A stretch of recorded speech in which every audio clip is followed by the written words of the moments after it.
Thank you.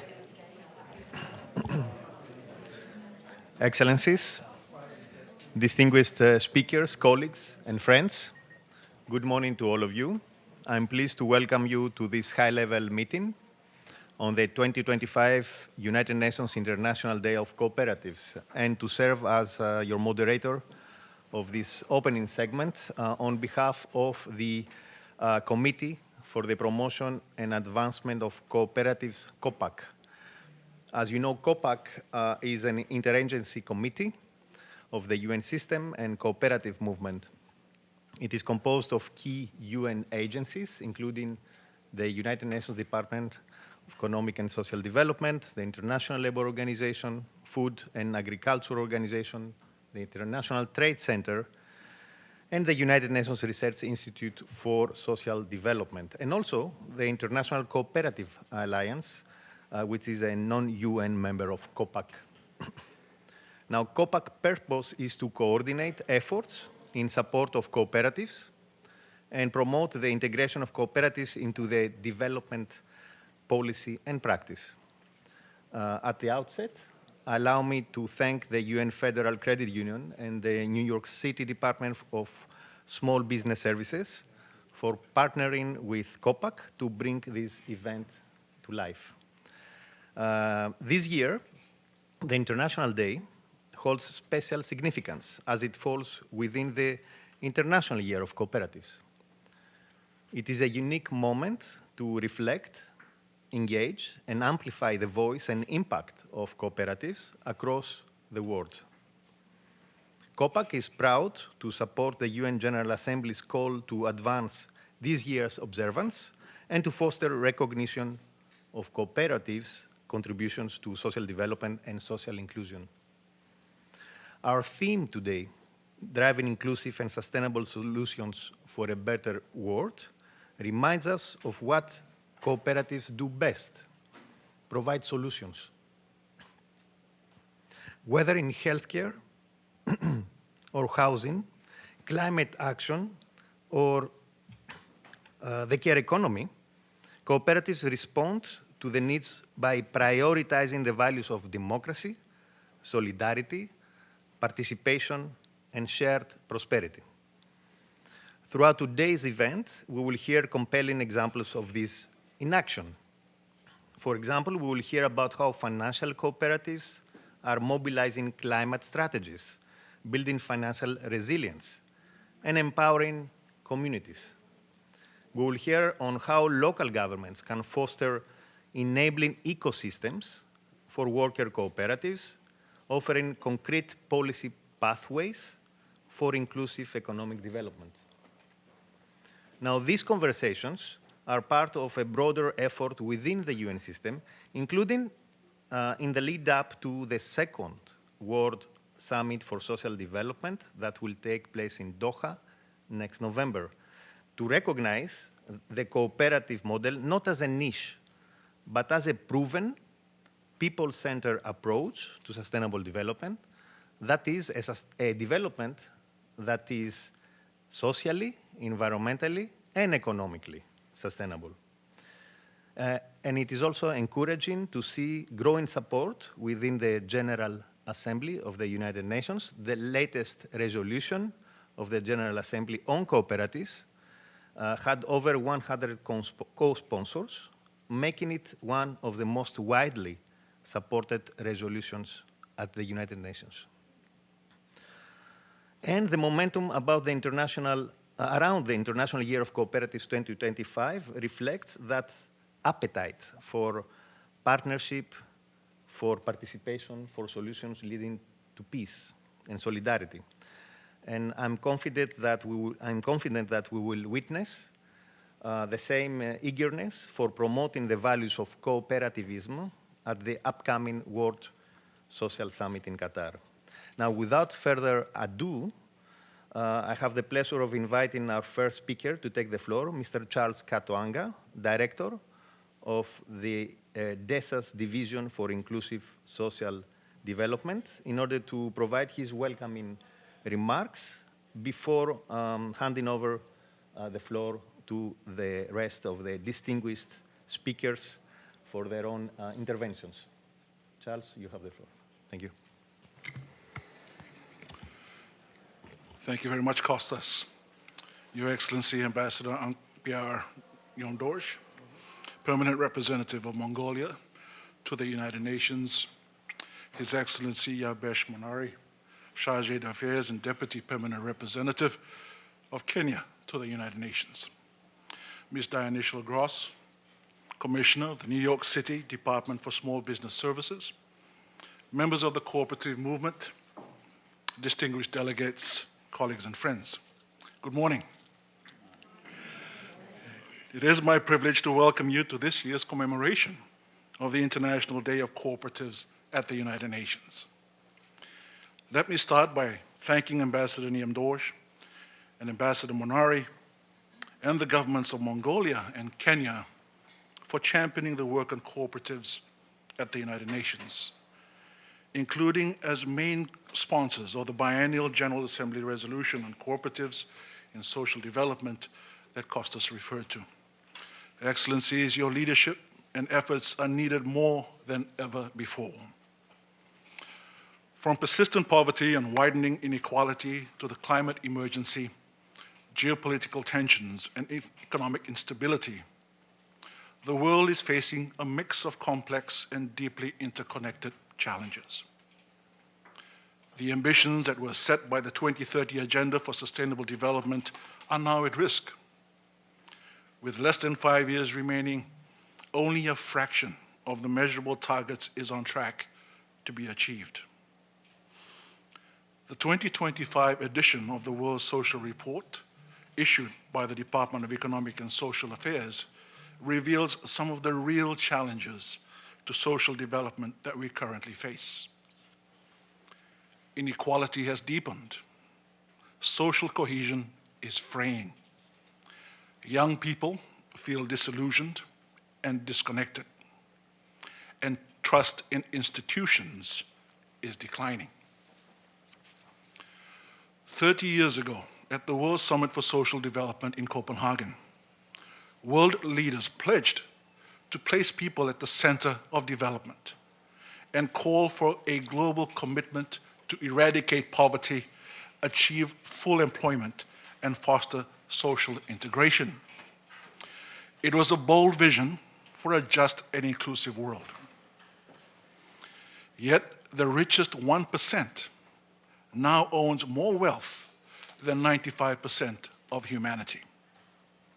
The urgency to act has never been greater. This is an important moment for cooperatives to demonstrate their unique value in accelerating social development. As democratically governed, people-centered organizations, cooperatives embody the very principles that the Copenhagen Declaration sought to advance: equity, participation, social justice, and human dignity. Across the globe, cooperatives are creating decent jobs, empowering women and youth, supporting smallholder farmers, expanding access to financial services, and delivering essential goods and services in underserved areas. In the words of Secretary General Antonio Guterres, in his message at the launch of the United Nations International Year of Cooperatives 2025, cooperatives, and I quote, demonstrate the importance of standing together to forge solutions to global challenges, end of quote. This is not just rhetoric. From rural villages to urban centers, cooperatives are proving that economic success and social solidarity can go hand in hand. I look forward to hearing the good work being done by the cooperatives represented here today. I also look forward to hearing about the efforts being made by local and national governments to ensure an enabling business environment for cooperatives that supports their growth and development, including access to affordable financing. Delegates, distinguished delegates and friends, let us seize this moment. To everyone gathered here today, in person and online, let us reaffirm our commitment to the values of the cooperative movement.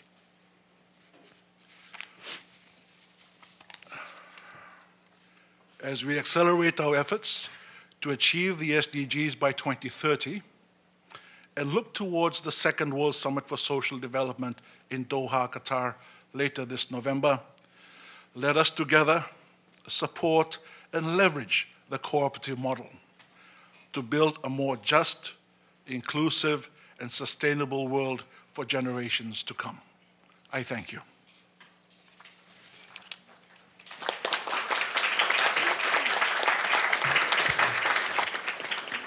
Thank you, Director Katuanga, for framing today's discussion. Your message reminds us all of the urgent global context and the vital role cooperatives can and should play in terms of promoting the vision of the Agenda 2030 Copenhagen, but also whatever comes out of the Second World Social Summit. I now invite the permanent representative of Mongolia to make his statement, His Excellency Ambassador Niam Jorg, permanent representative of Mongolia. Excellency, you have the floor. Thank you. Thank you for giving me the floor. Distinguished colleagues and ladies and gentlemen, it has been always a pleasure for us to participate in the annual events dedicated to the International Day of Cooperatives. I think this year's International Day event has its own distinctive features. First, it is the International Day of Cooperatives happening in the middle of the International Year of Cooperatives 2025. Secondly, it's taking place at the critical time of the Sustainable Development Goals implementation, as well as before and after many UN milestone conferences, including the Future Summit and Financing for Development Conference and World Social Summit in November. Thirdly, I thank the UNDCA and the Committee for the Promotion and Advancement of Cooperatives for organizing the 2025 International Day of Cooperatives in collaboration with the United Nations Federal Credit Union and the New York City Department of Small Business Services. No doubt that their opinions and cases will make our event more meaningful and down to earth. Distinguished colleagues, we, the advocates of the cooperatives, are proud that they are the most people-centered businesses employing 280 million people worldwide, representing 10% of the global workforce. Cooperatives provide livelihoods and income, but also help drive progress toward the SDGs. Last week, I participated in the FFD4 held in Sevilla. In Sevilla commitment, countries pledged to invest in productive sectors, the creation of decent jobs at the scale, and skills development to enable all people to benefit from inclusive, equitable, and sustainable economic growth. More specifically, the paragraph 21 states, we will promote entrepreneurship, including social entrepreneurship, particularly among women and youth, and facilitate the growth of micro, small, and medium-sized enterprise cooperatives, and the social and solidarity economy, as well as inclusive and sustainable industrialization.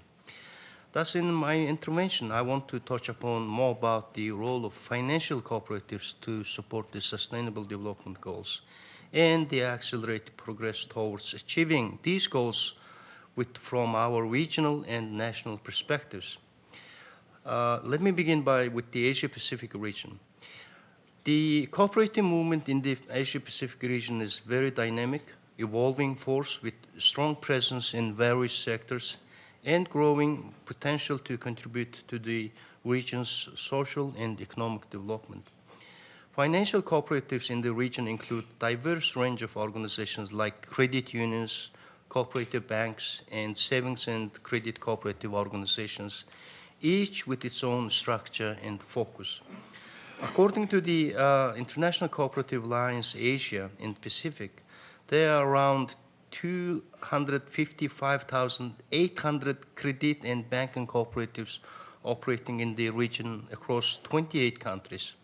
They contribute to socio-economic development mostly through providing access to savings, loans, and other financial services for millions of people.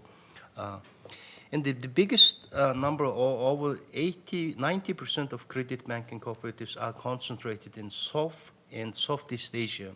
India being with the highest number, 170,000. Indonesia is almost 19,000.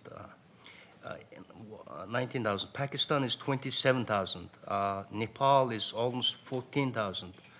And more about 20 credit and banking cooperatives, mostly from Japan, India, South Korea, Republic of Korea, and Malaysia, are listed among the top 300 rankings of the World Cooperative Monitors 2023.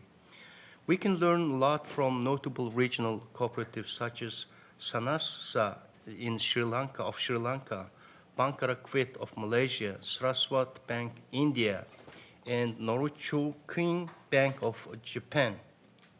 More specifically, these cooperatives possess a wide range of innovative projects and initiatives that contribute to poverty reduction, financial inclusion, rural development, and local institution building, and overall to the achievement of the Sustainable Development Goals. However, cooperatives in the Asia-Pacific region face challenges such as need for greater autonomy and independence, adapting to digital technologies, and ensuring regulatory frameworks support their operations. In Mongolia's case, savings and credit cooperatives play a vital role in providing financial services and promoting economic empowerment for their members in the country. They operate based on cooperative principles, including voluntary membership, democratic governance, financial sustainability, and social responsibility. The SACCOs are increasingly regulated under the Loan, Savings, and the Credit Cooperatives of Mongolia adopted in 2011. The Financial Regulatory Commission oversees and regulates the SACCOs, ensuring compliance with the relevant laws and prudential ratios. FRC also plays a key role in monitoring and mitigating risk by introducing criteria for appropriate operational ratios. At previous meeting, I have been informing about the cooperative development in Mongolia and underlining the close alignment of some activities within the framework of International Year of Cooperatives 2025 with the government of Mongolia's new cooperative Welfare Herder program launched in 2024. Under the new cooperative and welfare herder campaign, herders who become members of cooperatives will be given 5 trillion Mongolian in soft loans, the currency in soft loans until 2029 in collaboration with the commercial banks. And this year, 500 billion Mongolian currency in loans will be issued. Despite the big role and contributions of the savings and credit cooperatives in Mongolia into the socio-economic development, they also face various challenges such as limited access to technology, regulatory constraints, inadequate financial literacy, competition from other financial institutions, and fraud and governance issues, and economic vulnerability. In order to solidify the national cooperative movement, the government of Mongolia is supporting multilateral and bilateral cooperation and partnership with all relevant stakeholders, including private sector, civil society, and academia. For instance, we concluded the Memorandum of Understanding with the government of India last May. We believe that today's side event will give us more insights and examples of good practices from United Nations Federal Credit Union and other stakeholders, which will inspire us to increase the role of financial and cooperatives to support the sustainable development goals. I thank you very much for your attention.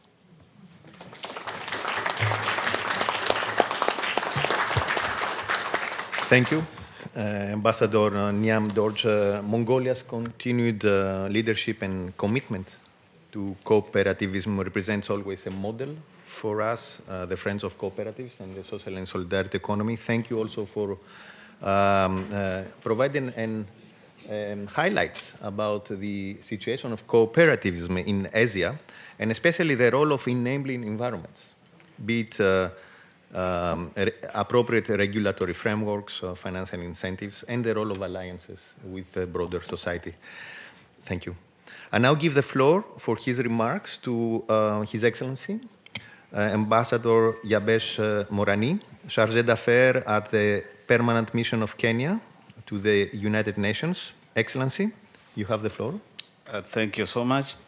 Excellencies, distinguished guests, allow me to begin by thanking the Committee for the Promotion of Advancement of Cooperatives, COPAC, and all partners involved in organizing this important gathering to mark the International Day of Cooperatives. Among the founding principles of my country, Kenya, is the spirit of Harambee, meaning pulling together. The cooperative movement is the perfect expression of the spirit of Harambee, demonstrated by the commitment of cooperatives to the achievement of shared objectives through unity of purpose. Cooperatives in Kenya have remained a key driver of socio-economic development for more than 100 years now, with their positive impact reaching a vast majority of Kenyans, particularly in the agricultural sector. The reach of the cooperative movement in Kenya is clearly demonstrated by the fact that the cooperatives now control over about 45% of the country's gross domestic product, GDP, and 63% of Kenyans earn their livelihood from cooperative enterprise.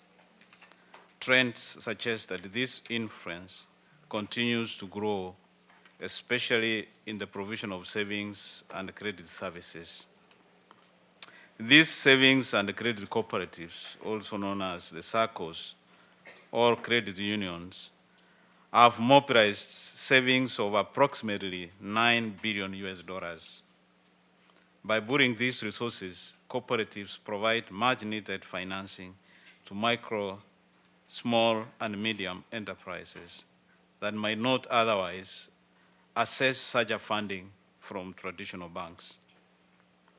The impact in Kenya and beyond is clear. Cooperatives help to create jobs, stimulate local businesses, build resilient economies, and retain wealth within the communities. As rightly noted in the Secretary General's report on cooperatives in social development, workers and members of cooperatives often attain higher social and economic outcomes than the national average.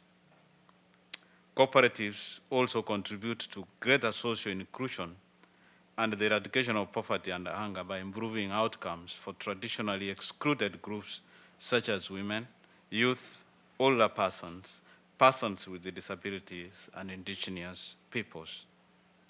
Kenya is proud of its role alongside Mongolia and other partners in establishing 2025 as the International Year of Cooperatives. This year continues to afford us a golden opportunity to reflect on the unique ability of cooperatives to foster inclusive growth and strengthen community resilience, and makes this year's commemoration a truly a special moment. As we approach the high-level political forum on sustainable development in a week's time, and more significantly, the second World Summit on Social Development later this year, there is urgent need to continue shining a light on the contribution of cooperatives to our shared goals on sustainable growth. We urge all partners, member states and beyond, to continue advocating the critical contribution by the cooperatives towards social developments and to the need to create a suitable environment for their success, both nationally and internationally. Our efforts to build a better world must include cooperatives, because as the theme of the International Year of Cooperative reminds us, cooperative builds a better world. I thank you all.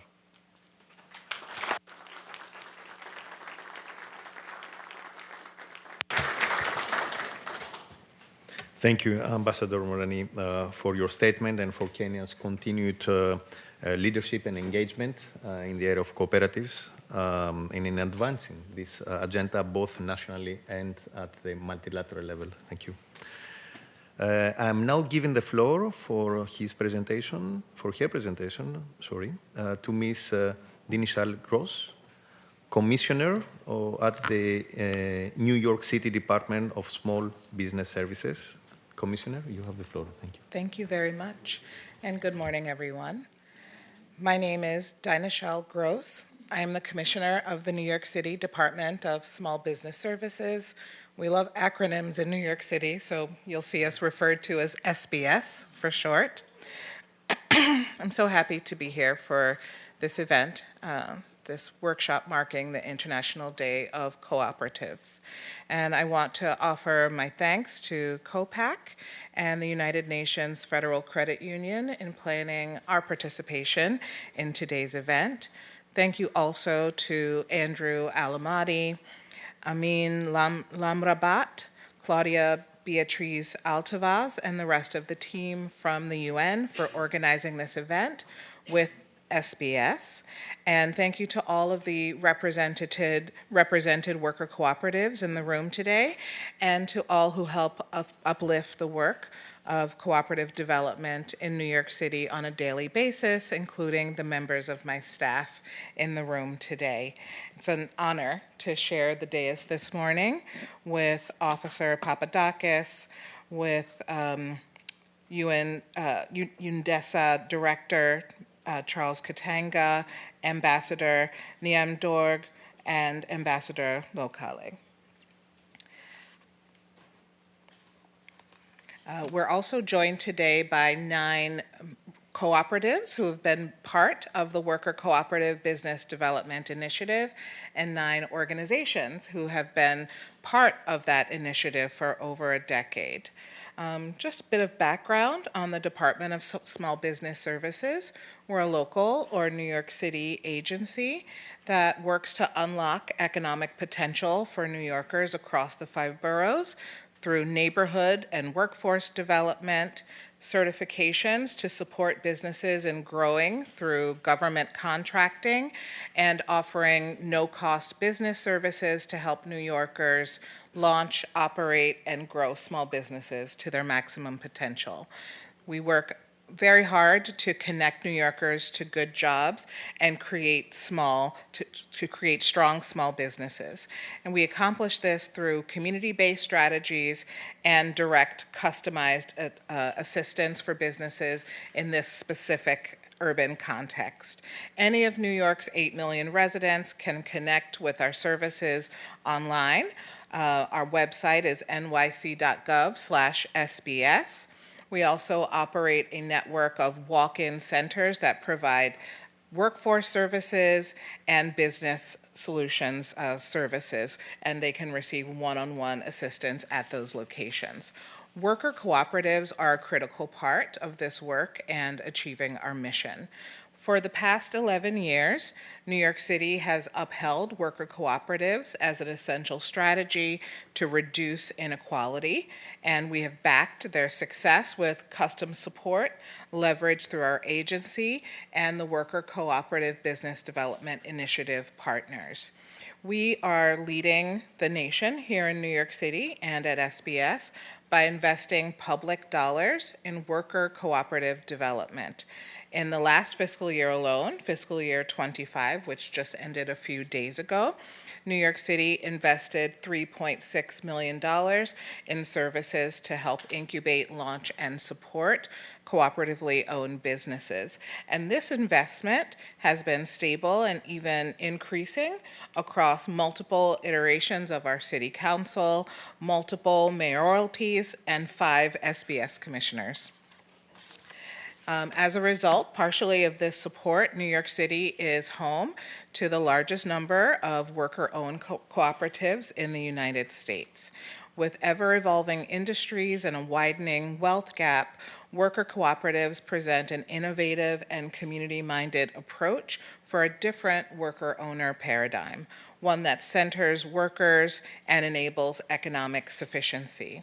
Worker cooperatives provide pathways to entrepreneurship and even government contracting, especially for those who may be justice impacted or New Yorkers who are acclimating to English, to help them own a business that uses their skills and others that they're developing collectively to help them generate income that is essential to personal and family survival in our expensive city and build community wealth.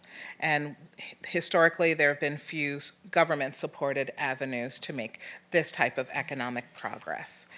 In its current iteration, the City of New York's Worker Cooperative Business Development Initiative strengthens and empowers the existing ecosystem of cooperative development with tools, best practices, and resources for continued success.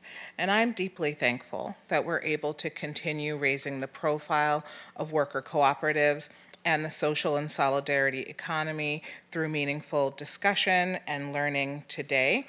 It is wonderful to both understand and share this work in an international context. So thank you to the United Nations for declaring 2025 as the Year of Worker Cooperatives, for establishing this day, and for allowing SBS and our work to be part of this discussion.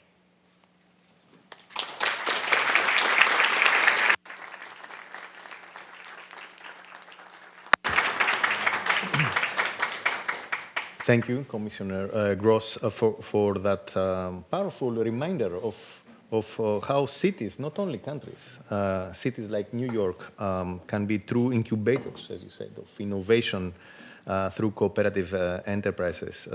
Your insights on the importance of local ecosystems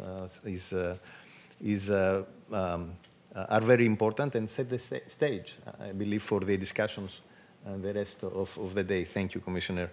I would like to thank all the distinguished speakers for setting the scene for today's conversations. We have heard very compelling remarks, underscoring the centrality of cooperatives to sustainable and inclusive development in spite, or I would say even because of the challenging context within which we are all operating. And second, the long-standing commitment of several member states, including Mongolia and Kenya, which continue to champion cooperativism. And of course, we heard about the important role of cities and local governments like New York in creating an enabling environment for cooperative action. Now, thank you again all for your participation in this opening segment. I would like to ask the panelists of the next panel to move now to the podium while we leave this podium. Thank you. Thank you again.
Great.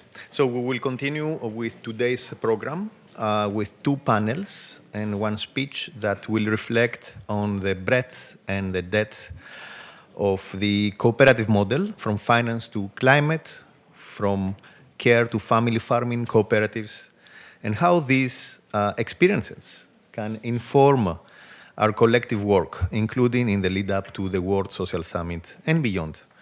For our first panel, I call on the moderator, Emma Gordon, First Vice President of the Global Impact and Inclusion and Executive Director of the United Nations Federal Credit Union, and also our three speakers who will intervene online. I hope we have already the connection. Is it okay? Yes, thank you. Emma, you have the floor. Thank you. Thank you so much.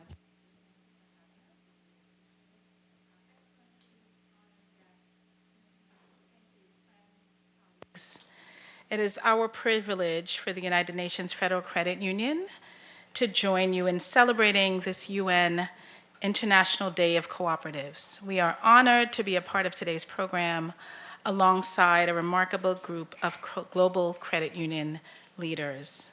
We also want to extend our special thanks to the missions both of Mongolia and to Kenya for their leadership in the adoption of this International Year of Cooperatives, and to the UN Department of Economic Social Affairs and the team for bringing us together today. In 2018, UNFCU established the United in Sustainability Network for the credit union industry, right here at the UN headquarters. And what began as a summit has become a growing platform, now being supported by over 200 credit unions and their leagues, focused on localizing the Sustainable Development Goals in communities worldwide. And for us, sustainability is not a separate initiative. It is central to who we are as cooperatives. At UNFCU, it reflects our service mission and commitment to economic resilience, climate action, and social inclusion. So today I'm really honored to be moderating a conversation with several of my peers, credit union leaders who are based in Canada and Ireland and in Latin America, who are each in their own right doing amazing and innovative work that's really relevant to our times and rooted in community impact, very much symbolizing the work that you heard of earlier today. I'd like to ask our panelists to hopefully come on screen and introduce themselves. If you can, wonderful. Allison, David, and Tom. Great. Allison, I'll ask you to introduce yourself first, please. Sure, thank you, Emma. Hi, everyone. I'm Allison. I'm the Director of Climate Strategy and Performance at Van City. Van City is a credit union based on the west coast of Canada in Vancouver, and we serve the Lower Mainland and Vancouver Island. We have about 570,000 members and just over, I should say, 28 billion in assets. Thank you, Allison. David? Hi, good afternoon, everybody from Dublin, Ireland. David McCauley is my name. I am my day job is I'm a CEO of the North Credit Union, which actually is the very first credit union in Ireland, Ireland's oldest credit union. And I'm also the treasurer of the Irish League of Credit Unions. So Ireland is unique in terms of credit unions in Europe in that we have the highest level of member penetration. Over 7% of the population of Ireland are members of credit unions. Credit unions are located all over the country, both in the Republic of Ireland and also in Northern Ireland. We have been voted the most reputable brands for the last 2 years. And also for the last 10 years, we have been voted as most number one for customer excellence in Ireland. So we're highly trusted as financial cooperatives, but our remit goes well beyond just providing financial services. We are fundamental to our communities which we serve. We are fundamental to our members. Our own tagline here in the North Credit Union is "Do more with the North," and that's a statement of empowerment. So we're about empowering our members and by extension then empowering our communities. And we see sustainability has gone beyond just financial sustainability into the whole area of environmental sustainability at a local level. Thank you, David. Tom? Good morning, everyone. Hello, Ima, and thank you for the opportunity to join you this morning. My name is Tom Belekovich. I am the Director of Member Services at the World Council of Credit Unions. The World Council is a global network of national and regional associations and industry partners that brings together more than 100 organizations across 80 countries around the world. And my efforts at WOCU are focused primarily on finding new and innovative ways to connect the dots and bring together our global financial cooperative system in new collaboration. Thank you so much, Tom. So, Allison, I will start with you. Your work at Vancity is widely recognized, especially as one of the few financial institutions that are still actively committed to the Net Zero Banking Alliance. And you've shared with us in the past of how Vancity has been embedding impact into every role across the organization, and that you're working on a climate transition plan, deepening work with Indigenous communities, and rolling out a newcomer strategy that reflects a bold vision for inclusion. We'd love to hear more on how Vancity is operationalizing climate and social justice commitments, particularly at this time when some are stepping back. I'll turn it over to you, Allison. Thanks very much, Ima. And thanks again for having me today. It's such a special day. And everyone at Vancity is, really proud to be a cooperative and be part of this, larger group of cooperatives. And yeah, to really center our members and communities in our work. So as Ima said, I'm going to talk a little bit about our work to embed sustainability, but let's start with some context. It's been a bit of a year, right? Year and a half, globally, geopolitically. And if you work in sustainability, it's been quite a year or more. And as you touched on there, Ima, particularly challenging. And it's particularly challenging around things like the global effort to fight climate change. And we've definitely seen a rowing back on climate action. And I think as the remarks were touched on earlier, increasing inequality more broadly. And within that context, it's been a challenging couple years for our organization as well.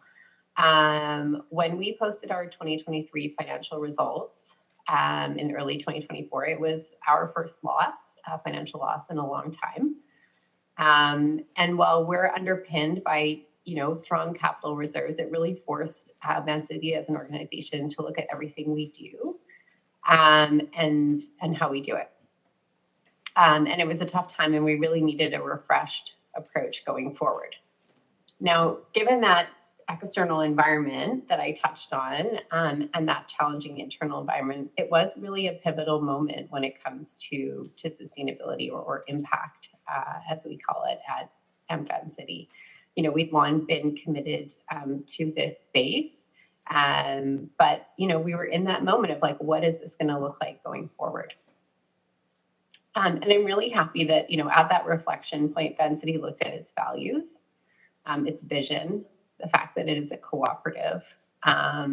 We looked at what our members need. Really, we exist, right, for the sole purpose of serving our members and their communities. And we really leaned in on impact and made it a critical focus of our strategy going forward. So we launched our new strategy at the end of 2024 with 5 pillars. And one of those pillars is to embed impact into everything we do. So being really clear, impact is not something that's just led by the impact strategy team, which I sit on and help to lead, but it is all of our responsibility. And it's something we have to think about in the context of the products and services that we provide, the grants that we do, how we operate, how we do lending, really just thread it through everything.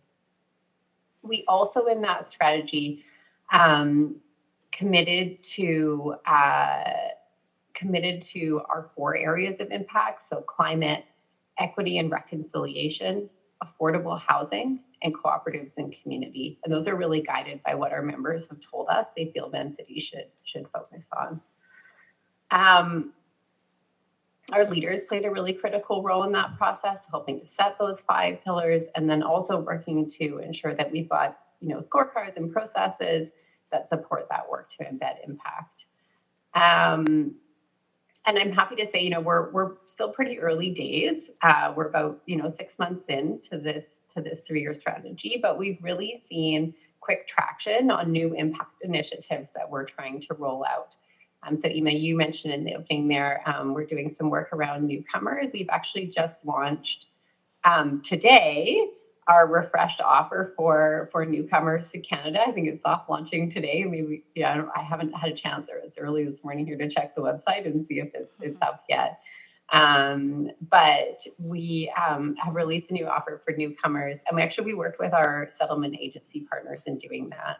So we offer rebates on new checking accounts, credit card in Canada that does not require Canadian credit history, intro savings rates, and we actually support people who are newcomers to Canada to get their credentials recognized here in Canada, and support with lending to help with that. And within our newcomers program, we are offering specific additional supports for refugees to Canada who are newcomers to Canada that way, including free accounts for a number of years, as well as financial literacy supports. Another example where we've seen some good traction is our work on climate. So we have a really ambitious goal of reaching net zero emissions by 2040. And as part of this refreshed strategy, we actually had our lines of business commit to really ambitious goals around engaging our members on climate action. I'm talking thousands of conversations that we've committed to with members. And so far, we're tracking really well. And we've seen great uptake on our climate products and services and complementary offers that we give our members, as well as really strong engagement in helping us to build a climate transition plan that we're working on right now. So I hope through those examples, you can see how we're driving impact on SDGs like SDG 10, reduced inequality, SDG 13, climate action, actually through the day-to-day business that we do. And I think that's really what a cooperative does and what we do really well. Thank you, Allison. I love so many things about this model. The fact that it is member-driven by what members need, and the fact that impact is the responsibility of everyone in the organization. I think it really uplifts an amazing model for all of us. So thank you so much for sharing. And David, I'll turn it to you. Your work in Ireland is a leading example of the ways that credit unions really can localize the Sustainable Development Goals, the SDGs as we affectionately call them. Donor Credit Union has brought together residents, you've shared with us, of all ages, to build sustainable communities, and we're excited to hear more about that. Your approach has definitely been inclusive, it's been grassroots, and it also includes a measurement framework that we'd love to hear a little bit more about. So with that, I'll ask you to tell us more about how these partnerships and your model resonates. Thank you. Sure, thank you. Again, thank you for having me today. Yes, Donor is, we're a lot smaller credit union than Vancity, and we'll be based in Dublin's inner city area, traditional lower middle class, working class community that's faced with a lot of challenges, where our members would traditionally, have now become probably asset rich while they're cash poor. Also, we have an influx of new orders and new communities.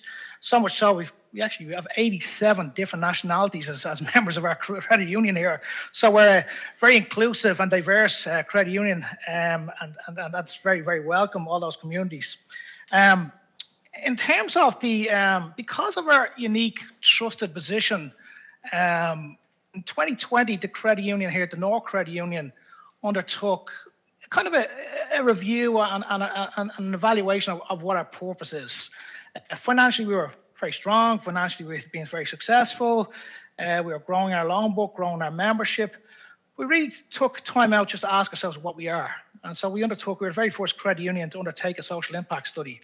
And that social impact study really focused our mind on what we are as a credit union. And they were much more than just merely a financial cooperative. In fact, we're and empower of our community. And that led us to reevaluate our strategy. And amongst what we focus our strategy really around engagement and activation of our members. So it wasn't to be the biggest credit union here in Ireland. It certainly wasn't even to be the biggest credit union in Dublin. It was to be the most effective for our members. So three deliverables have come out of that. One of those was that we basically brought our strategy to incorporate collaboration and ESG, sustainable development goals into our strategy. With that, we were able to encourage the Irish League of Credit Unions to embrace the whole concept of sustainable development goals. So much so that in 2023, the Irish League of Credit Unions was recognised as a Sustainable Development Goal champion by the Irish government, and now has the distinction and recognition of being a Sustainable Development Goal ambassador, which is great for the financial cooperative here in Ireland. The second kind of fallout of what we did was we recognised as a financial cooperative that the most impactful way in terms of our social impact and our financial impact for our members was really focusing on our local community and really focusing on those members who are, lived or worked with the geographic confines of the common bond. Now that posed challenges for us in terms of, a growing cost base, increased investments. So we've undertaken an approach, a strategic approach to collaboration. So much so now we've got 28 credit unions all participating in a partnership of equals, whereby they're all regarded as being involved in this collaboration. And that's rolling out operational efficiencies, addressing and reducing the duplicated costs that we were incurring.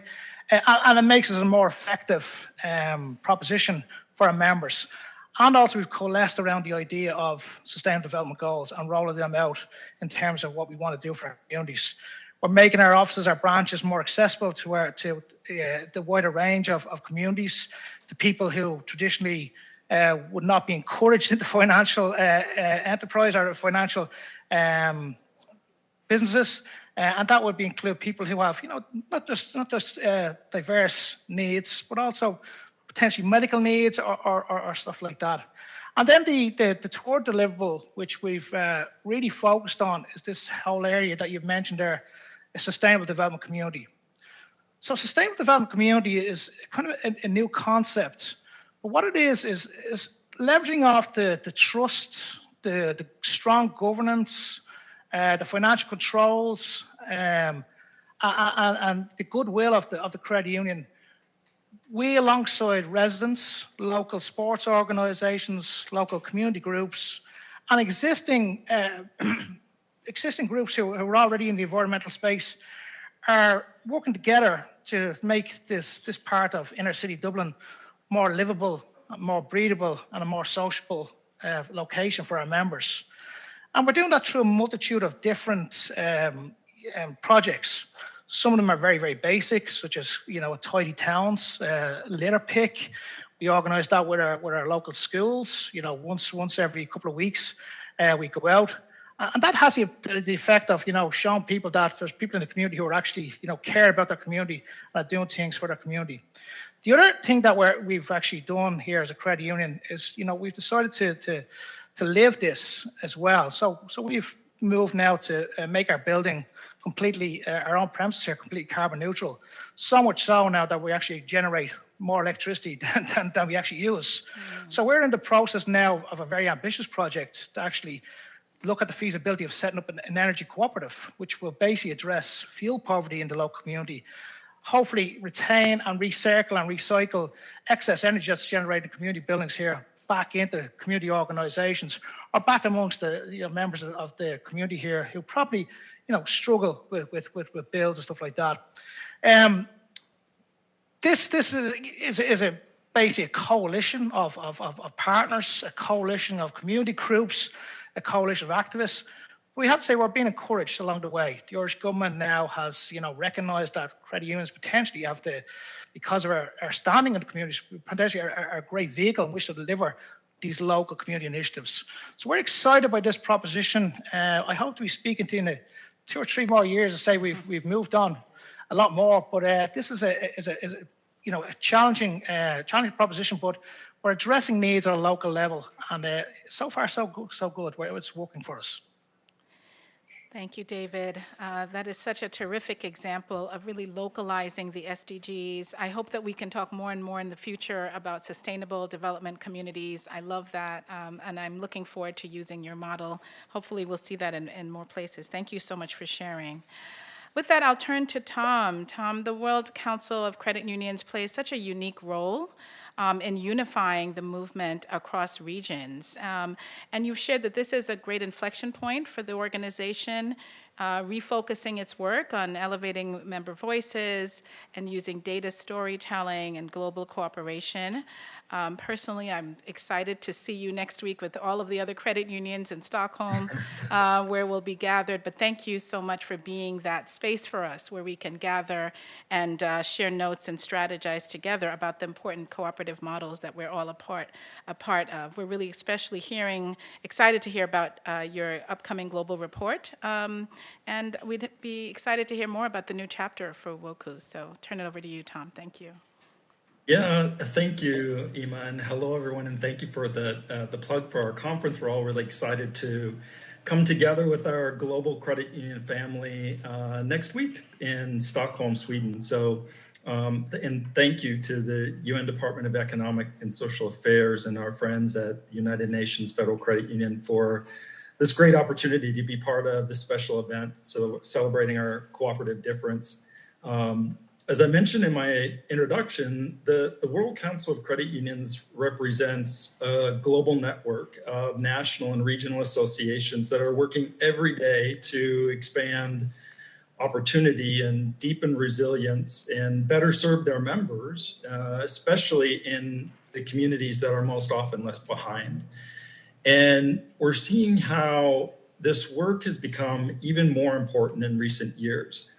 We're living, as several have noted, through a time of rapid geopolitical and economic change. And more than ever, this resilience and inclusion and cooperation are not just ideals, they're true necessities for all of us.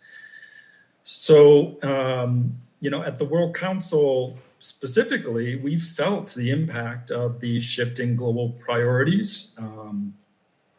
And we've lost about half of our development team since the beginning of this year as a result to the changes in some of those priorities.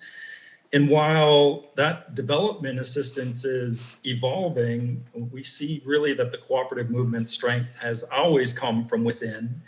And for me personally, cooperation is the antidote to the forces of division around us. We are a global force for good that connects communities and countries through shared purpose. So at WOCU, we've had to adjust, and we're refocusing our energy on what we see as our greatest strength, this global cooperative network. More than 100 member organizations, 80 countries, where real knowledge and innovation and peer support happens. For us, this cooperation isn't just a principle, it's really part of our strategy, and it's how we build resilience. We stay rooted in our community needs and how we respond to the global uncertainty with a shared approach to solutions. So first and foremost, WOCU is working to defend and to support our movement through international advocacy and ensuring that the policies reflect the proportional needs of credit unions and financial cooperatives. For us, proportionality isn't just a regulatory issue, it's a social justice issue. And this is because when small community-based financial institutions are held to those same regulatory standards as multinational banks, it really creates an uneven playing field. And the result of that is fewer resources for financial inclusion, higher compliance burdens on institutions that serve the underserved, and ultimately fewer people gaining access to fair, affordable financial services. So proportionality for us means recognizing that different institutions serve different communities with different risks and capacities. And it's about tailoring those regulatory frameworks so that they can protect consumers without sidelining these very institutions that serve low-income populations in rural areas and women and marginalized groups. And by ensuring proportionate regulation, we're helping to maintain a diverse financial ecosystem, one that includes cooperative models that are designed to empower and not exploit. So just a few weeks ago, we issued a formal call to action to the G20 South African presidency, and encouraging them to recognize cooperatives as essential institutions in the global push for financial inclusion. We asked them to include language in the 2025 G20 Leaders Declaration that supports regulations enabling cooperative growth, the kind of proportional, community-driven framework that allows credit unions to expand access responsibly, especially for underserved populations. And so our message to the G20 and other international bodies is very simple. If you want to reach those who are excluded, partner with those that are already doing the work, and that means cooperatives. And we also know that if we want to strengthen our movement, we need better data. And that's why at World Council, we're launching a global data initiative, which will expand upon our annual statistical report and create a more complete picture of how credit unions are serving their communities.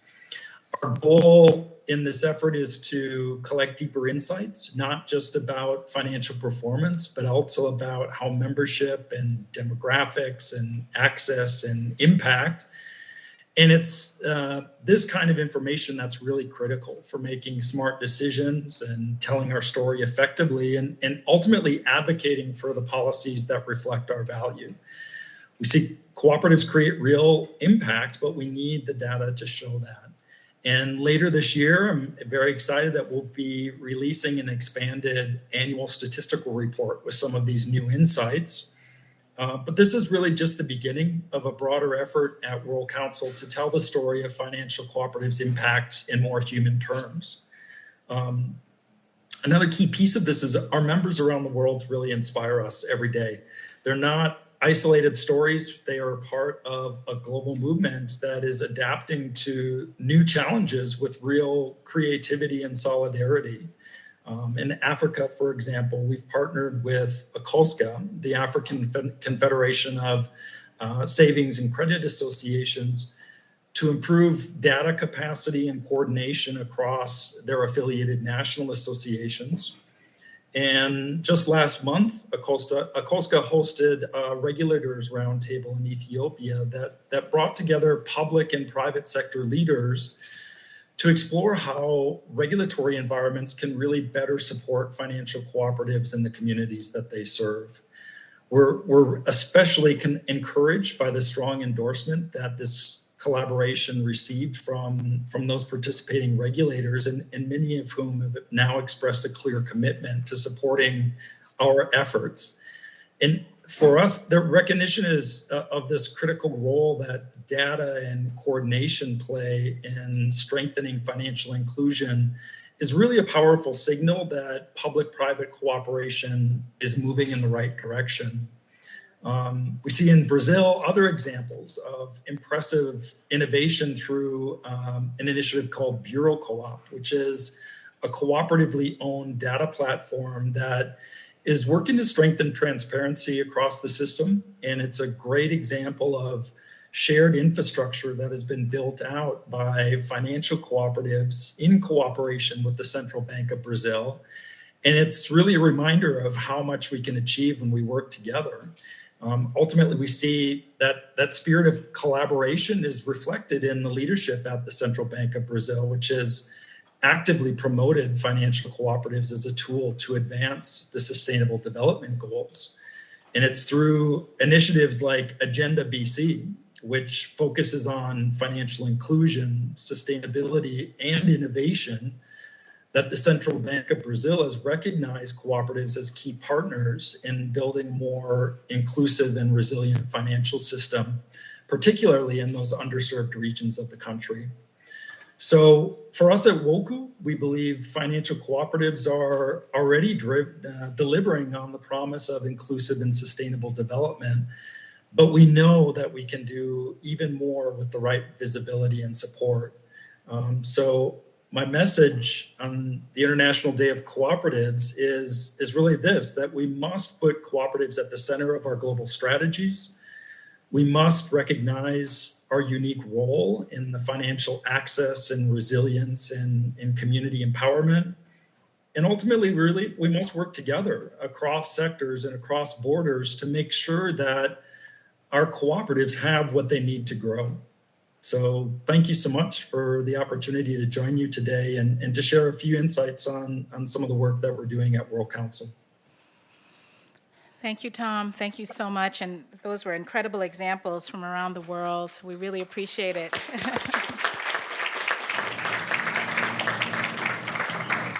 Thank you so much to all of our panelists. And thank you for reminding us that financial inclusion is at the heart of what we do, that there's a commitment to the evergreen ideals that we all have around cooperatives, that resilience is important, that a commitment to data is important, but most of all, that working together is what we are all about, and everyone has provided those examples today. So as we go to close, we have a quick lightning round, so to speak.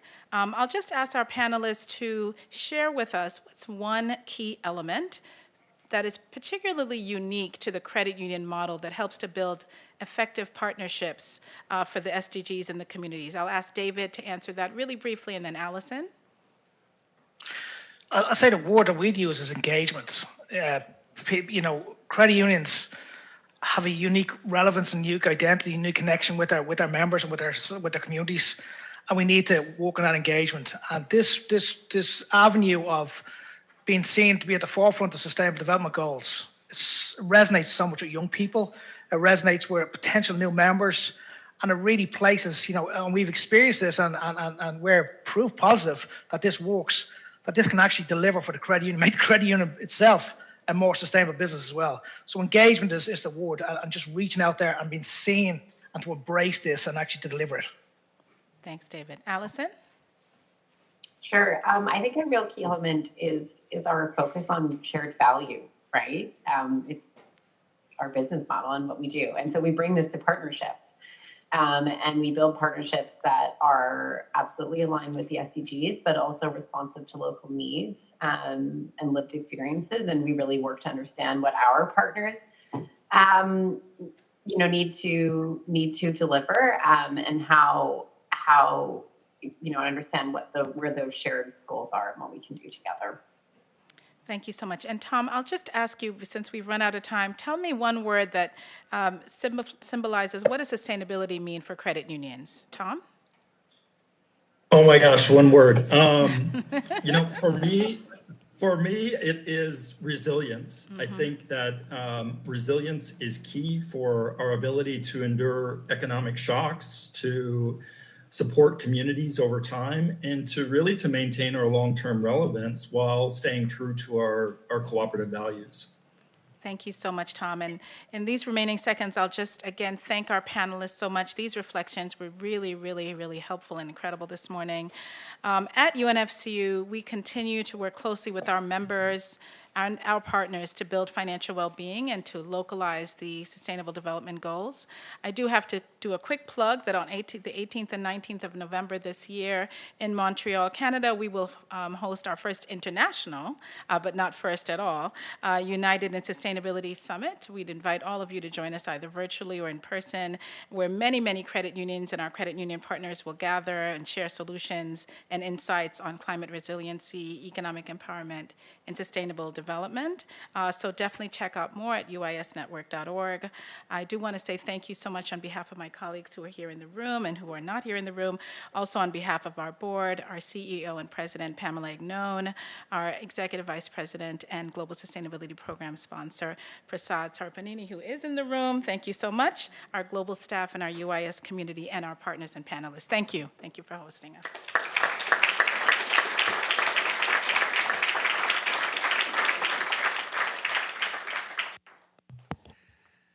Thank you. Thank you, Ima. May I invite the panelists of the second panel to join the podium, or yes?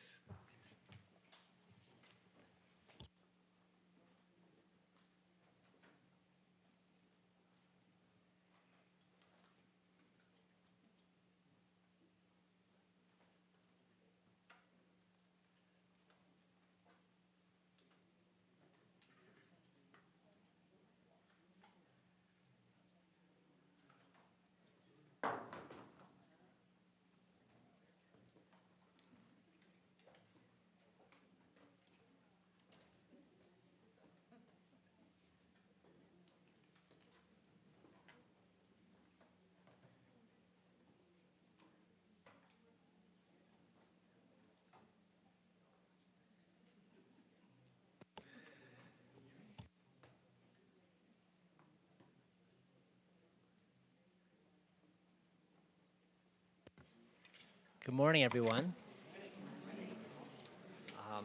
Thank you for joining us here today.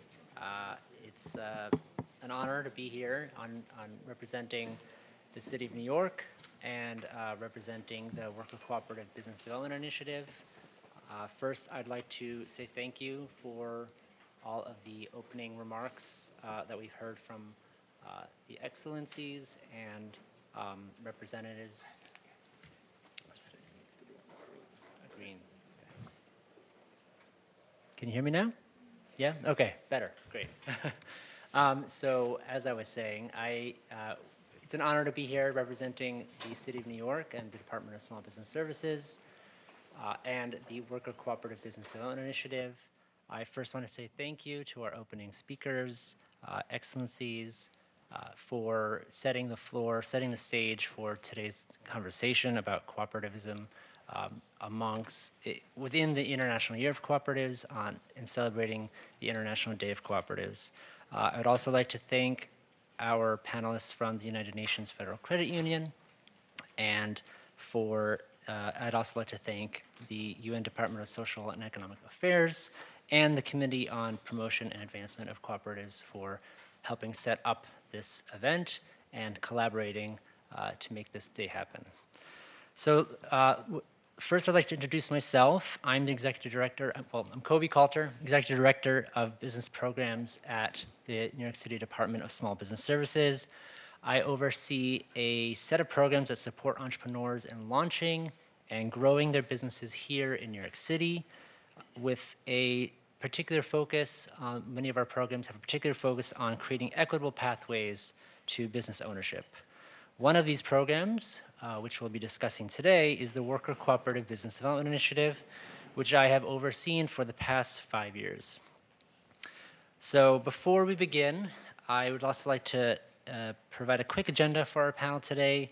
I will say a few opening words to set the stage of the conversation. I'll introduce our panelists. I'll provide a brief presentation on what the Worker Cooperative Business Development Initiative is and what some of the accomplishments that we've had over the past 10 years.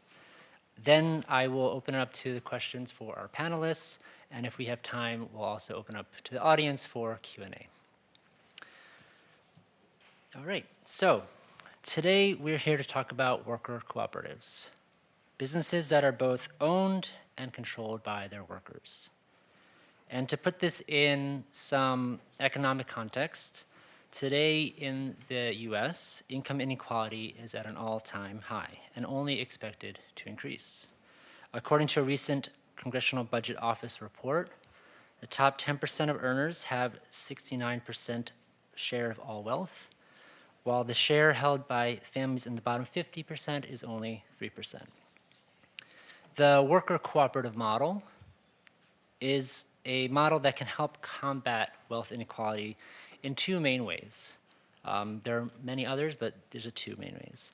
One is that worker cooperatives generally have smaller employee income ratios than their corporate counterparts, where average employee income ratios for corporations can be anywhere from 300 to 1 or higher, meaning CEOs are earning 300 times more than their employees, and worker cooperatives typically have ratios at or below 10 to 1, which is decided upon by the worker owners. Two, the worker cooperative model opens up the opportunity to business ownership to more people by spreading risk across all owners. This is especially beneficial to marginalized and low-income communities. Tertiary benefits to worker cooperatives are that it is a human-centered model. These are businesses that are usually mission-driven and organizing to solve societal problems, often being at the center of workers' rights, social justice, and mutual aid organizing, as well as having sustainable practices. For these reasons and their positive impacts, New York City has invested in the development of worker-owned businesses through our Worker Cooperative Business Development Initiative. Our panel today will share lessons learned from the initiative and provide best practices for how municipalities can support the development of worker cooperatives So without further ado, I'd like to introduce our panelists. First, I will be introducing Antu Nguyen, who is the Director of Strategic Partnerships at Democracy at Work Institute, where she leads and supports innovations, integrating worker ownership at scale, and serves as the co-backbone for the Worker Cooperative Business Development Initiative. Through this role, she provides consulting, education, and technical assistance to emerging worker cooperatives and developers. We also have Christine Curella, who is the founder of Venture for Workers, where she collaborates with business, labor, and community leaders to build ventures that redistribute wealth and power to workers, including Organizing Money and Hive.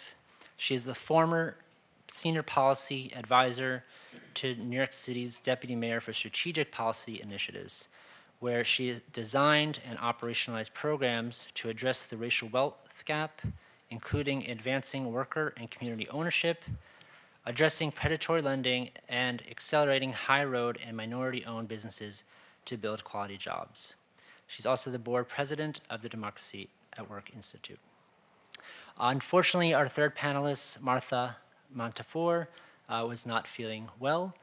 So in her place, we have Ricardo Lopez, who is the executive assistant of compliance and compliance manager for Cooperative Home Care Associates in the corporate compliance officer overseeing regulations in home care.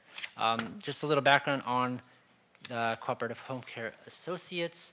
They're one of the longest running cooperatives here in New York City and the largest worker cooperative in the United States.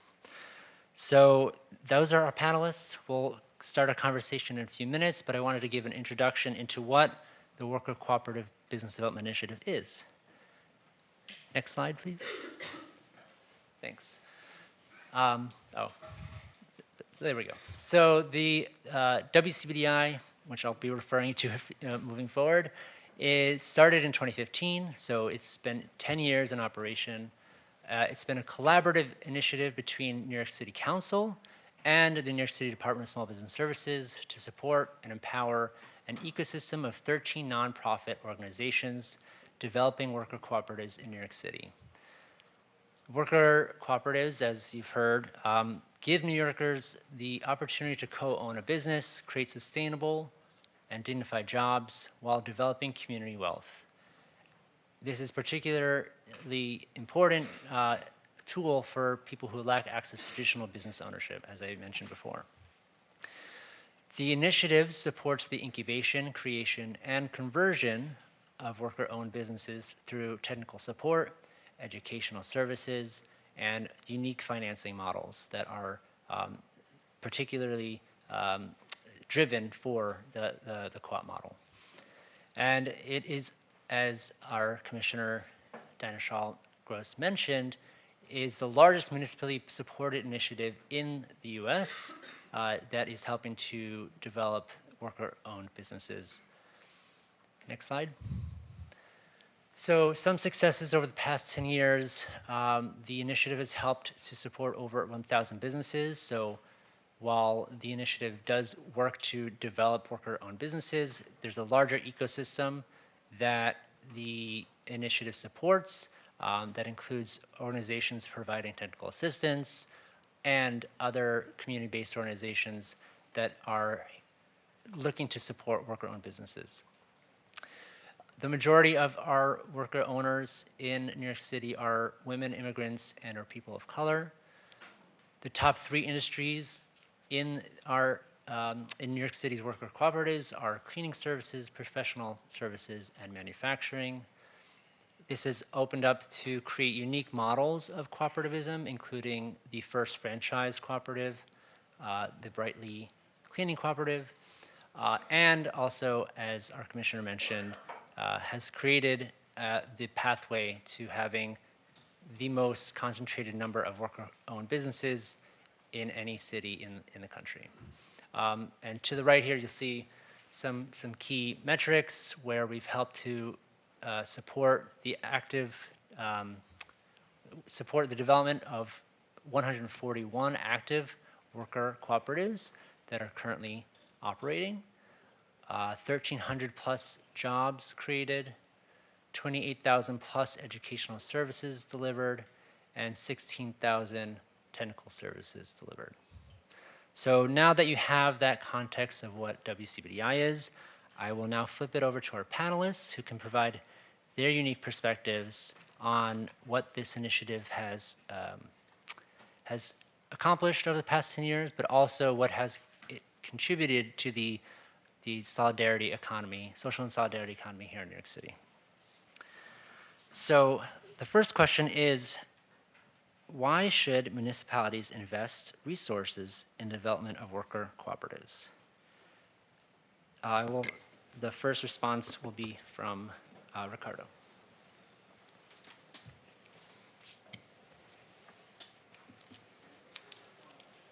Hi, everybody. Thank you for this opportunity. So, why should municipalities invest in development of worker cooperatives?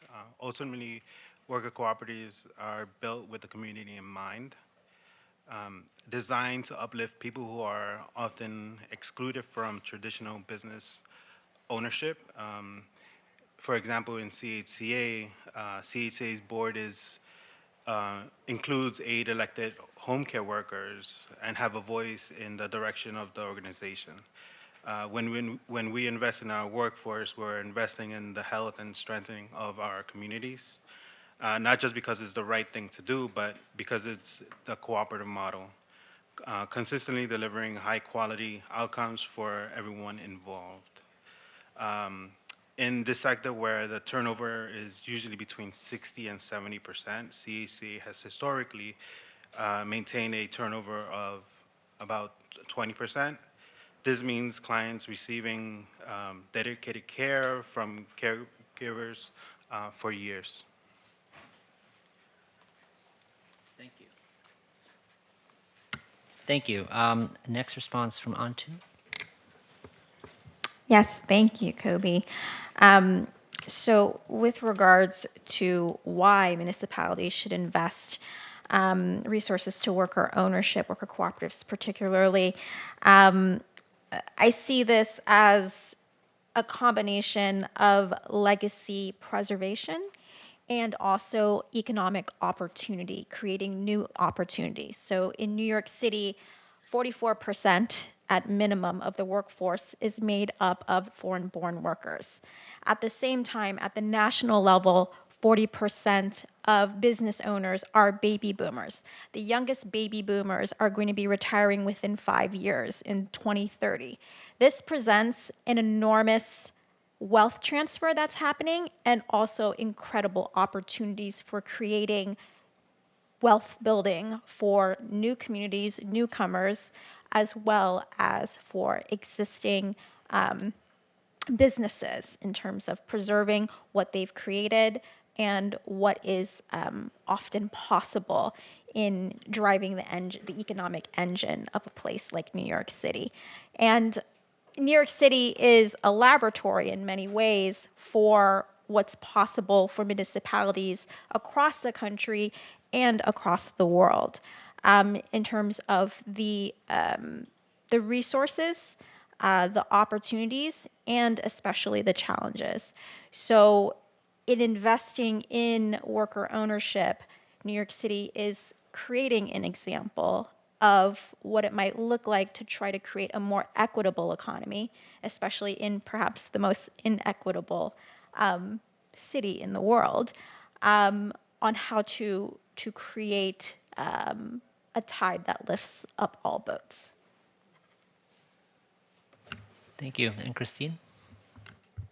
Yeah, thank you so much. I want to first start with celebrating really the leadership of the team in advancing worker ownership and giving a bit of a context. We have this beacon of city staff and initiatives, and the context for municipal policy and economic development to often is not aligned with social justice. And as Kobe pointed out, particularly in this country, policy has enabled a winner-take-all model of economic development. From my work here in New York City and now with cities across the country, you can see how that model, not only doesn't it work for communities, it doesn't work for growth and competitiveness. I just want to give that picture just to showcase the value of worker co-ops. Too often our tools are things like tax incentives that go to investor-owned businesses. Then cities are often struggling to figure out how to create dignified working conditions, taking too few public resources to manage a workforce in New York City of over 4 million workers. That's really inefficient. City government of staff of 40 or even full agencies of 400 are inefficient for that goal. And then downstream, we see the pernicious impacts of low incomes in communities and the inability for family self-sufficiency. Worker co-ops rewire that model. They offer us the opportunity to build capacity amongst workers to empower and advocate for their own dignity, to align with the sort of inherent growth that's possible with real businesses serving real communities like CHCA and so many other worker co-ops represented today. So worker co-ops offer us an alternative to, again, a winner-take-all economic system. It makes so much policy sense to think about how we can accelerate that model. Really proud to lift up how WCBDI is an example for how other municipalities can continue to foreground human-centered economic development. Thank you. Thank you all for such well-rounded responses. The next question is, WCBDI, as I mentioned, is the largest municipally supported effort in the U.S. to develop worker cooperatives. And now in its 10th year, there have been many lessons learned about successfully developing cooperatives in a complex city like New York. What are some key successes of this initiative that other municipalities should consider adopting? And the first response will be from Antu. So there's two elements that I think I'd like to lift up from the New York City example that could serve as a template for other cities. One is what was launched under the previous administration in the deputy mayor's office when Christine was there, which was the Owner to Owners program. It was a hotline that ran from 2020 to 2021. It was launched during the COVID crisis, and it served as a touch point for business owners throughout New York City to learn more about succession planning and specifically worker ownership as a succession planning strategy. This campaign ran for 1 year with 6 months direct outreach. And during that time period, reached 5 million impressions, 28,000 business owners who directly interacted with the campaign itself, and led to 31 businesses, a small sum, but granted this was a very short period of time, that ended up entering the process to convert to worker ownership. So I think it's very valuable to look at what is possible even with a pilot, something that was small, and the hunger out there for learning about what to do with businesses, especially with retiring business owners. I think 75% of U.S. business owners are looking for exit strategies within the next 10 years, but very little know that worker ownership is even a possibility. So this municipally funded initiative and hotline did a lot to educate business owners in New York City, and hopefully in the future will be replicated about what can be possible to preserve legacy businesses. The second element that I'd like to lift up is the emphasis that WCBDI has in serving the needs of excluded workers who are starting enterprises. And by excluded workers, I mean people who have been historically left out of our economic engine. This might be people who are formerly incarcerated. This might mean people who are brand new to the workforce, and also immigrant workers who have various barriers to entrepreneurship. New York City has done, through WCBDI, has done in my opinion, an exceptional effort in developing specifically immigrant-led, formerly incarcerated-led businesses. One of the organizations one of our partners here, Urban Upbound, has specifically worked on worker cooperative development within public housing and focusing on anti-recidivism. We have I think over 70% of worker owners in New York City are women and women immigrants specifically in areas that are historically pink collar, low wage, high turnover industries, including cleaning, home care, and janitorial services. So I think that's where we've really been able to be that tide lifting up boats. Thank you. Christine, next response.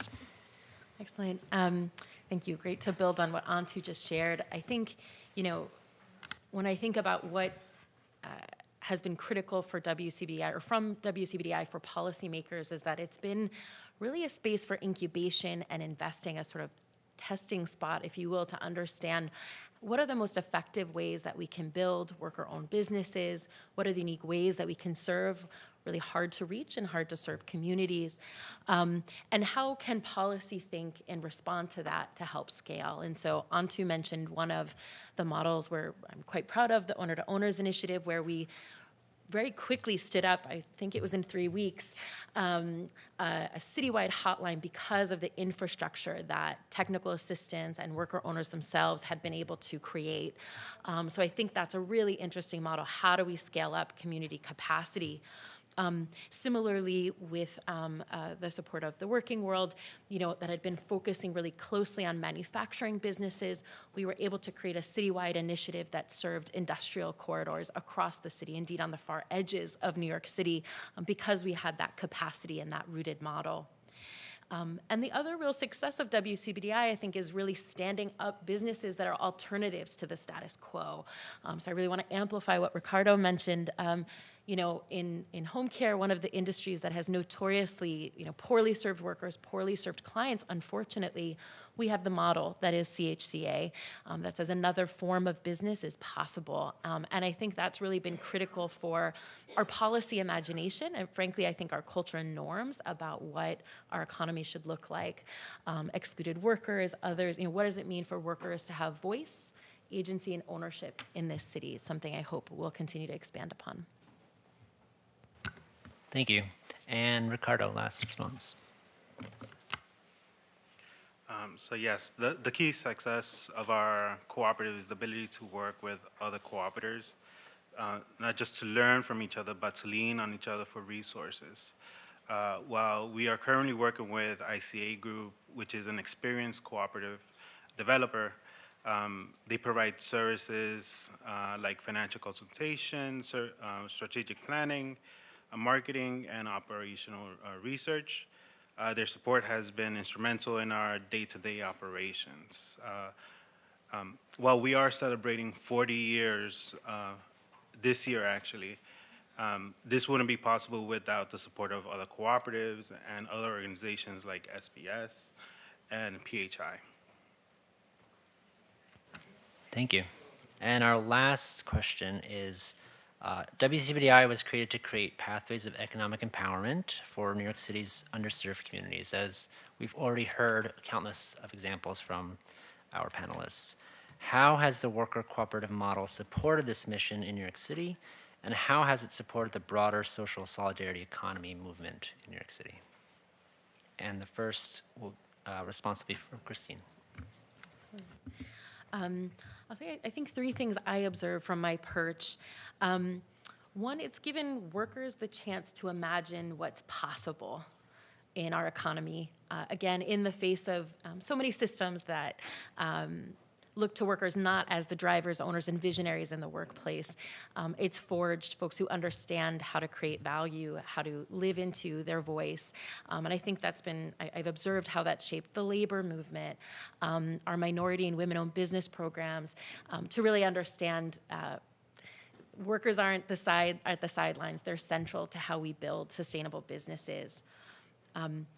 I think there are really clear ways, secondly, that worker co-ops have shown us how finance can move differently. I was really inspired to hear about the credit union panel earlier, certainly as financial cooperatives, and thinking about how capital moves in business, again, against the backdrop of venture capital and private equity and all of these things that too often seek to reward capital. Worker co-ops show us how we can reward work, cooperation, dignity. And I think that's a really critical model as we try to imagine solidarity economy through our capital. And finally, I think, what is an economy, right? We've used so many words around competition, around, there's such a zeitgeist around what the economy is. I think worker cooperatives have built for us a model of what the solidarity economy could look like as mainstream, as something that powers and mobilizes money, resources, talent, hope in our communities. Thank you. Ricardo, you're next. So the worker co-op model is fundamentally about economic empowerment, especially for underserved communities. At CESA, we provided free training where participants graduate with home health aid certifications, and over the past 40 years, thousands of New York residents have taken advantage of our program, and we're very proud of that. Many of who have actually upgraded to CNAs, nurses, and we provide quality care through quality jobs, jobs which are often overlooked. We ensure that decisions within our organizations are made with home care worker in the sense of all our decisions. Thanks. And Anju. So I think what's valuable about programs like WCBDI and worker cooperative business development is creating an idea of an economy that's not zero sum, where it's not about there being, for every winner, there must be an equal loser, but rather that through cooperation, there is an opportunity to build better and to build forward. Quick anecdote, I was on the train today and happened to read an article in The Economist about the current American mindset, a cultural mindset being very centered on this idea of zero sum. And that perhaps, if not explains, is an indicator of sort of the cultural and economic forces that are at play right now. And to speak to the earlier discussion about what does it mean to create a culture of cooperation and to create a culture of business that's socially responsible, thinking beyond that zero-sum element, thinking about business as not necessarily an antagonist of democracy, of an antagonist towards a more socially equitable world, but as a driver of it. And I think that what we're doing here in New York City with worker ownership that lends to a broader social and solidarity economy, whether it be through small things like a community garden to bigger things like social housing, it's creating that cultural moment and building that muscle to create this world that we're striving towards. Thank you. So I think we're running out of time for any Q&A, but I would just like to close it out to say thank you to all of our panelists for sharing all of the examples of how not only the Worker Cooperative Business Development Initiative in New York City has supported development of worker cooperatives, but also has contributed to a larger ecosystem that promotes the economic well-being of many communities across the city. I hope that what you heard today was a good example of different lessons that you can take to your own municipalities. And if you have any more information, if you want any more information, please feel free to reach out to us. And we're happy to have a conversation about what we've learned over the past 10 years. Thank you for our hosts, and thank you. Have a good day.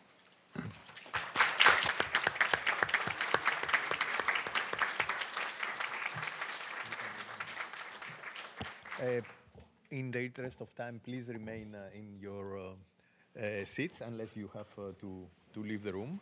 And without transition, I will give the floor to, and thank you first of all, both moderators and panelists of the two panels. And I would like now to invite João Martins of the National Union of Family Farming and Solidarity Economic Cooperatives of Brazil to deliver his intervention on a very interesting example currently developing in Brazil. Thank you very much. Thank you very much, Mr. Papadakis. Excellencies, distinguished delegates, esteemed colleagues, ladies and gentlemen. It is with great honor and profound sense of responsibility that I take the floor today on behalf of the National Union of Family Farming and Solidarity Economy Cooperatives, UNICAFES. Founded in 2005, UNICAFES represents a nationwide network of more than 1,500 cooperatives, united over 1 million family farmers across every region of our country. These cooperatives are powerful engines of inclusion, democracy, and sustainability, offering concrete answers to some of the most pressing global challenges we collectively face. In a context marked by climate emergencies, food insecurity, economic instability, and deepening social inequalities, cooperatives stand out as resilient, inclusive, community-rooted solutions. And in Brazil, this is especially evident through the strength of family farming. Family farming is responsible for producing over 70% of everything that Brazil produces in food. It sustains livelihoods, safeguards biodiversity, and revitalizes rural economies. Through their cooperatives, these farmers gain access to market, public procurement infrastructure, financial services, and participatory governance, enabling real and lasting change in their territories. In 2024, UNICAFES undertook a comprehensive sustainability survey to access the contributions of our affiliated cooperatives to the 2030 agenda. The results are both encouraging and inspiring. 82% of cooperatives operated under agroecological or environmentally sustainable systems. 68% promote gender equality through women's participation in decision-making spaces. 61 engage youth through succession planning and leadership development. 55 are involved in climate action, including renewable energy, forest restoration, and carbon credit generation. And 91% directly combat poverty and hunger in their communities. These are not abstract figures. They represent lives transformed, territory strength, and community and commitment fulfilled. They illustrate how cooperatives are already working in tangible and measurable ways to advance sustainable development goals.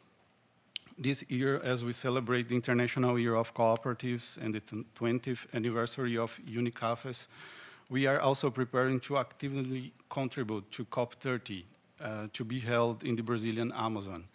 UNICAF is mobilizing cooperatives across the country to present their climate innovations and to ensure that family farming is recognized as a vital actor in the transition to low carbon, socially just economies. We believe cooperatives must be at the heart of the Pact for the Future and central to the deliberations of the Second World Summit for Social Development, not as passive recipient of aid, but as co-creators of development models rooted in solidarity, equity, and collective well-being. As Secretary General Antonio Guterres has affirmed, cooperatives demonstrate the importance of standing together to forge solutions to global challenges. It is in this spirit that UNICAF reaffirms its commitments to international cooperation as its readiness to contribute to multilateral processes that advance a more just and sustainable world. We are deeply grateful for the opportunity to share our experiences here today, and we extend our hand to all present, governments, UN agencies, civil society, and fellow cooperatives as partners in this vital journey. Thank you very much.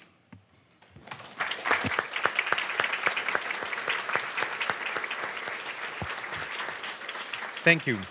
Thank you, Mr. Martins, for your statement, which made it clear that family farming cooperatives and the social and solidarity economy are central to climate resilience, food security, and just transitions. All very important results and principles in the lead up to the pivotal climate summit later this year in Brazil.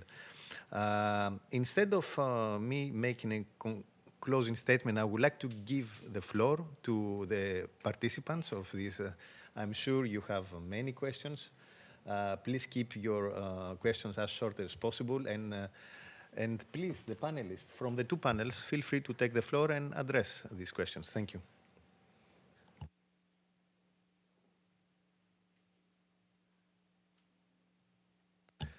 No pressing question for the moment. Yes, yes, please. Thank you. Please present yourself also. I got a simple question. Can you explain a little bit about WCBDI, what they're doing for the cooperative? And two? Sure, I can start. But yeah, so WCBDI, we support the development of cooperatives through supporting 13 organizations that are doing that work on the ground. So that includes helping to incubate cooperatives through different models, helping to actually convert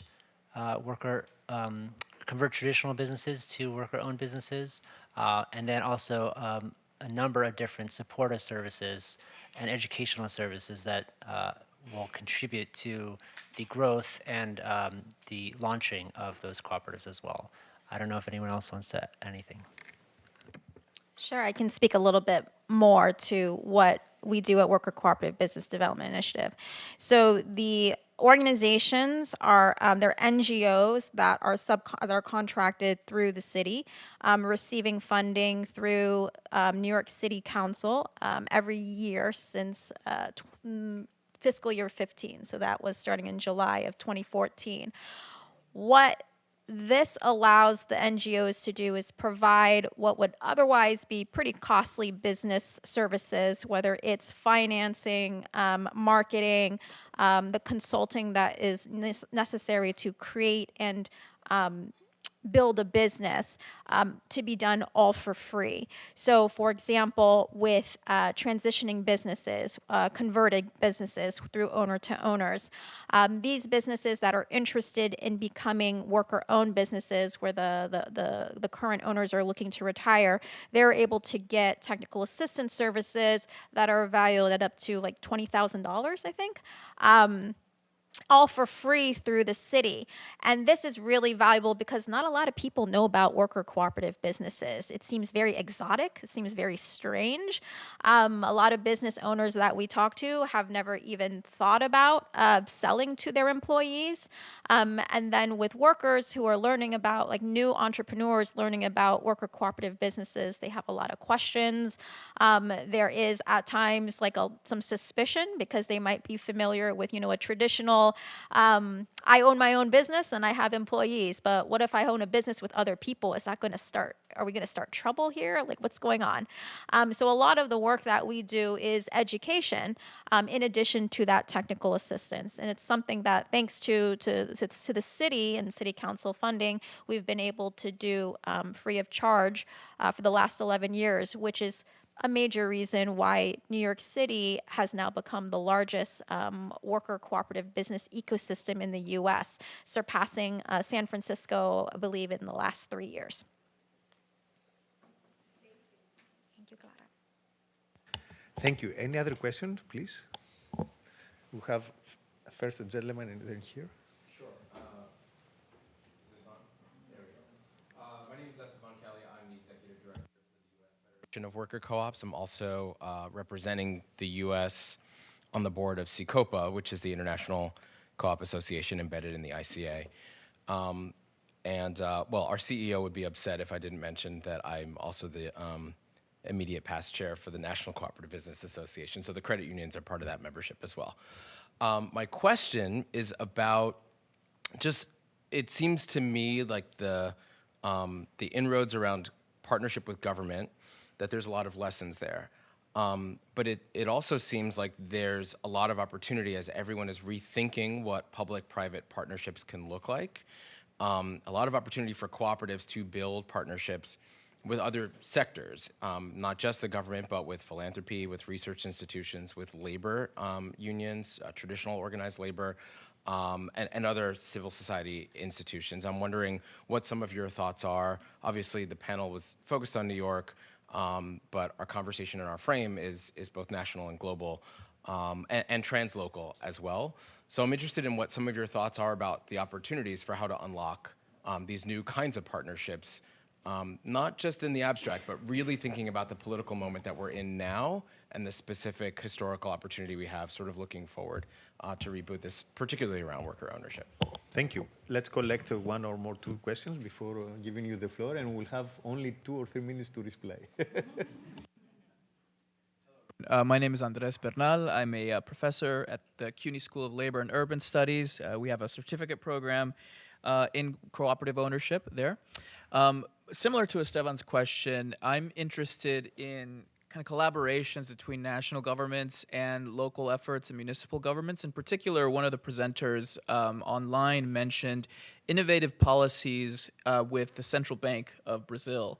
So I'm really curious about expanding that a little bit. And then to the rest of the panelists, what kind of innovative policies would you like to see if we were to win back electoral power? I know conditions are not quite ideal at the moment, but it gives us something to organize towards. And if we were to do that and hope to move beyond cooperatives being a niche thing and build more of it as being a central part of a sustainable economy, what kind of policies would you like to see? Thank you. Very relevant, both of the questions. Please take the floor, and the panelists also from the previous panels. If I'll be happy to maybe start, and this is a very big and exciting conversation. I think this is me speaking more personally in some of what we've learned in New York City. I think, how do we think about each sector of a policy area? So, for example, healthcare right now, we've just, in New York State, for example, and this is from a federal mandate here in the U.S., shifted how funding moves. And we selected one private contractor here in New York, and we missed the mark to make that cooperative and make that worker-owned. States like Washington have centered worker ownership in a unique model, very much inspired by CHCA and one of our WCBI partners, ICA Group. To me, that's some of the example of where we can take what we know about worker co-ops, centering the core principles, the 7 core values of co-ops, and think about how to move a whole sector. That's the first one that comes to mind. The only other one that's really coming to mind is, I take a lot from, at least in the U.S., how we think about affordable housing policy and the tools that policy has used. I think there should be more cooperative housing, and I think we can think about some of those tools when it comes to our public financing tools for worker cooperatives, real estate, right? How do we think about some of the ways policy isn't a barrier, which quite frankly too often it is, but policy is an accelerant to worker co-ops.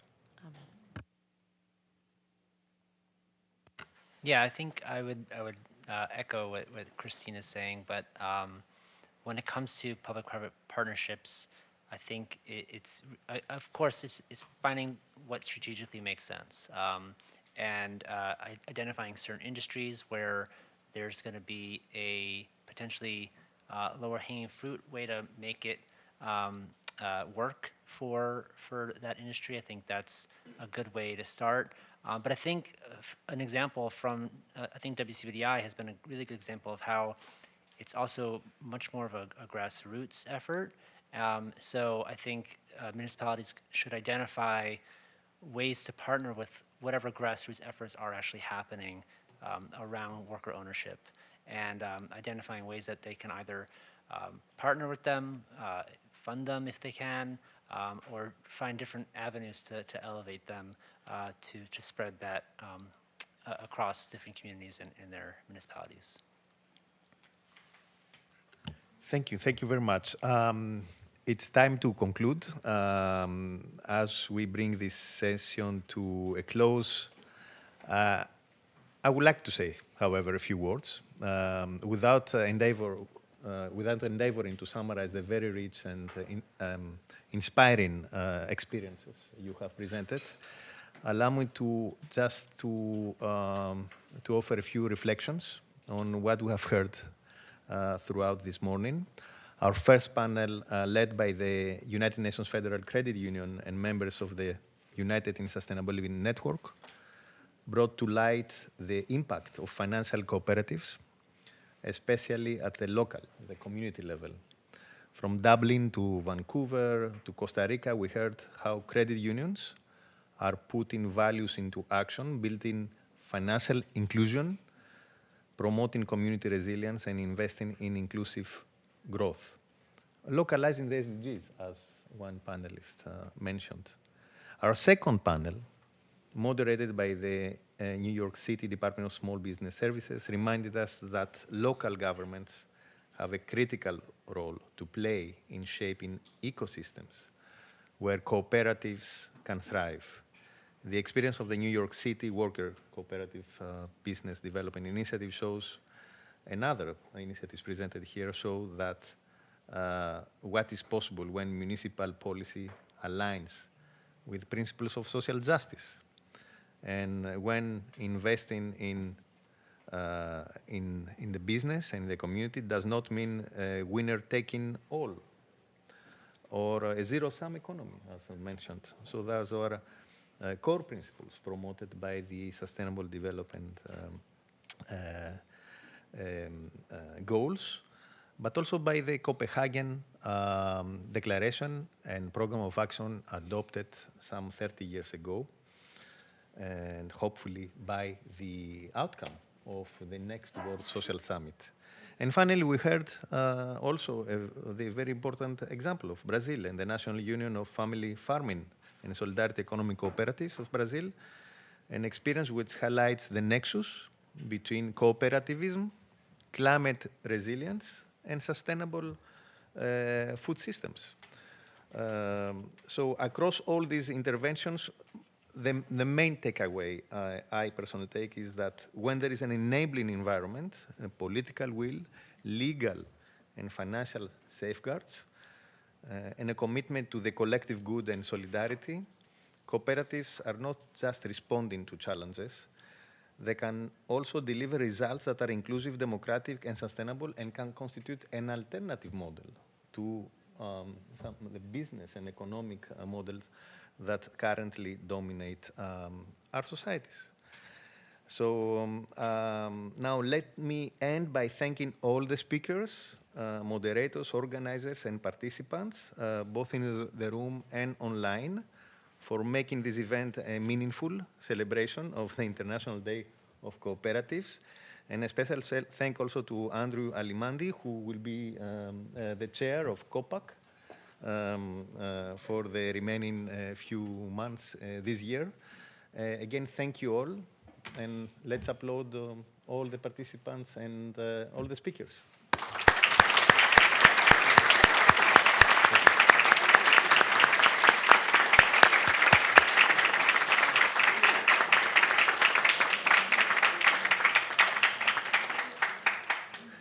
Have a nice rest of the day. Bye.